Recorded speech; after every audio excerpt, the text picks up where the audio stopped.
when we were talking about this as a subject, the very top one for me is you got to teach them or provide them with the training and coach or an environment where they can be around other managers that are performing at a high level. You got to get them out of their cave, right? They're in a cave. They're in a silo.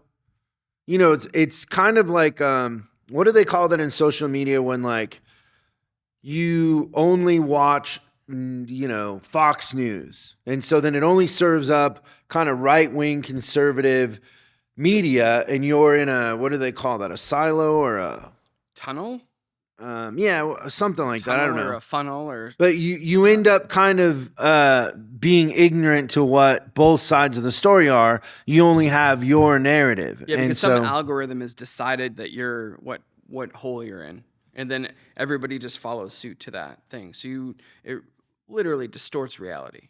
So let's just go through the reasons why dealers don't share the financial for the most part. One is they'll say, well, the expenses aren't fair because we built a new building, so our rent's higher than it should be, or we, we're in this sort of situation, and so we pay more of a management fee. Or there's just a million reasons that they come up with, none of which are true. Like whenever we show a service manager the financial statement, that's the reality of what it is. Like, so if we gotta, if our rent is higher than everybody else, then we gotta be that much better.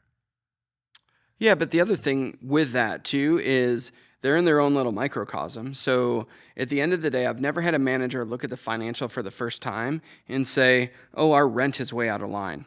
Oh, they don't know what they don't know. They don't know what they don't know. So the truth is that the right way to do it is that whatever the financial is they attach themselves to, that's the cost of doing business, which is actually how I look at fixed and semi-fixed expenses anyways. The great thing about a service department is you can overcome all that. Yeah.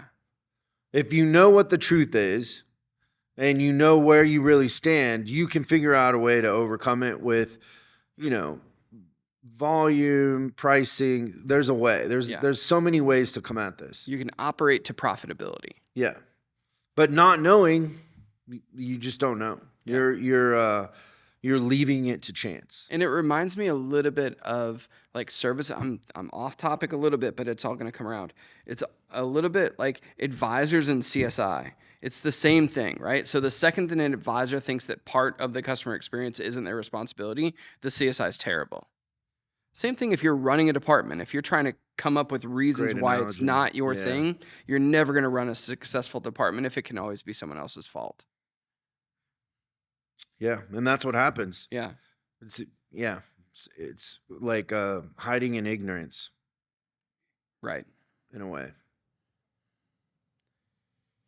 So, yeah, do you want me to go over like, does your service manager suck? What I did is I came up with a couple of different things that... By the way, I changed it to what do you do when your service manager isn't cutting it? Not does your service manager suck? Oh, that sounds way more politically correct. Yeah. Leave it to me.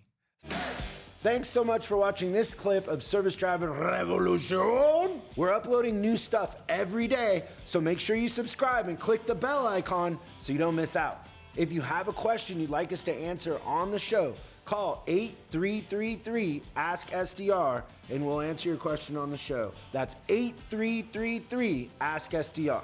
For special deals on our books and training, head over to offers.chriscollinsinc.com. Now that's offers.chriscollinsinc.com. I'm Chris Collins, and I'll see you in the next video.